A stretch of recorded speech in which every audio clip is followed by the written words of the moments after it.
Hey, what's going on, guys? Welcome back to iGeek Tech, and today we're going to be looking at the iPhone 13. Yes, the phone Apple dropped back in 2021. But the real question is the iPhone 13 worth buying in 2025?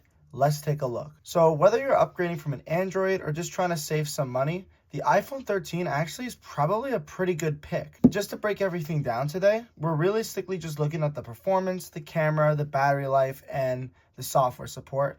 And just to kind of see, is this phone really worth it in 2025? So before we talk about the iPhone 13, let's just run through the key specs and what this phone brought back in 2021.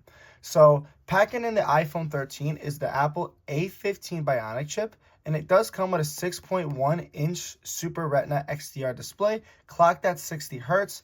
The cameras back here are both dual 12-megapixel cameras capable of 4K cinematic mode. This was the second option to support 5G, and this does support up to 512 gigabytes worth of storage, and it is packing a nice 3,240 milliamp battery.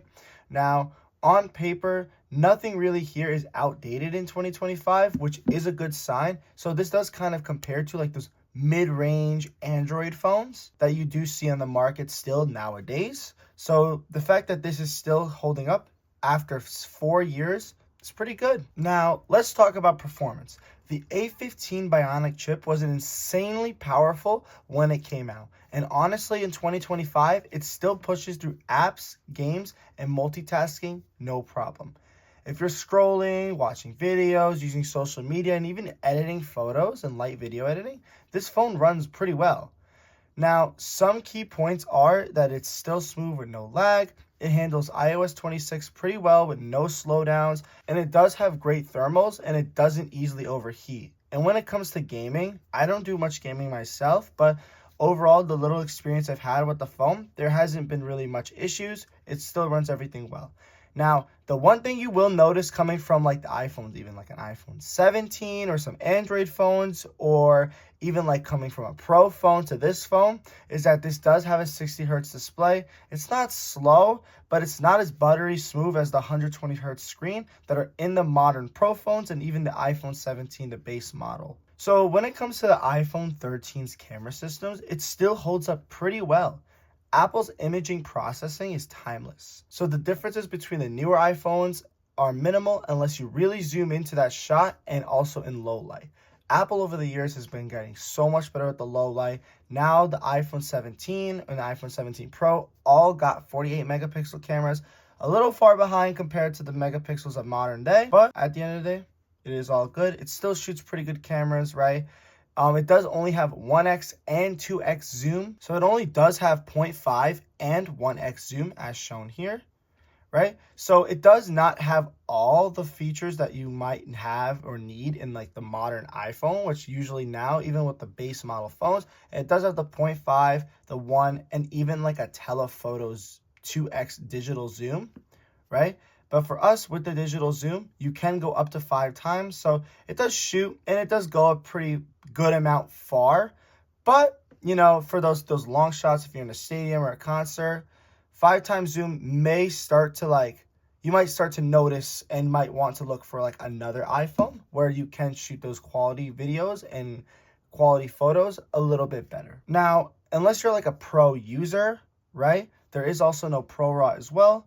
But usually people who go for those kind of features tend to usually get the Pro models, right? Or the newer ones as well, like a 15 Pro to a 17 Pro, 16 Pro. So one thing the iPhone 13 series brought to the table was cinematic mode. So cinematic mode is super simple. It pretty much shoots like portrait mode, but in video form. So in the regular base 13, it only could do HD 30 FPS. Right? But even nowadays, it still hasn't really had much major changes. So it still holds up pretty well with the cinematic camera, kind of debuting. So kind of going into the iPhone 13, obviously there isn't any more new models with the iPhone 13 because they were last sold in 2024, when the iPhone 16s came out, they discontinued the iPhone 13, right? So nowadays, there's no chance of you getting a new iPhone 13, except there are some spots, maybe I know Boost Mobile was offering a free one a while back, and also Total Wireless, I know Walmart and Target still sell brand new iPhone 13, so you might be able to be lucky to still grab like a new iPhone 13 ever so often, right? But most people who are looking for iPhone 13s are more or less in the budget market, right? So we're most likely probably getting it pre-owned or used, right? One key factor really is to look for the battery health. Anywhere between 85 to 90% battery health is pretty much that good sweet spot. Obviously more is better, but you definitely don't want to get an iPhone 13 that has like a lower battery health, somewhere between 80% and under. So kind of my iPhone 13, right? I've had this iPhone 13 for a while. This was kind of like my secondary work phone for a little bit. And so it does have some good cycles on it. Like I used it for about a year and a half, and it is currently sitting at 98% maximum capacity, right? So it has some use in it, but honestly, the charge is pretty good, and it still does last me a good solid day with use.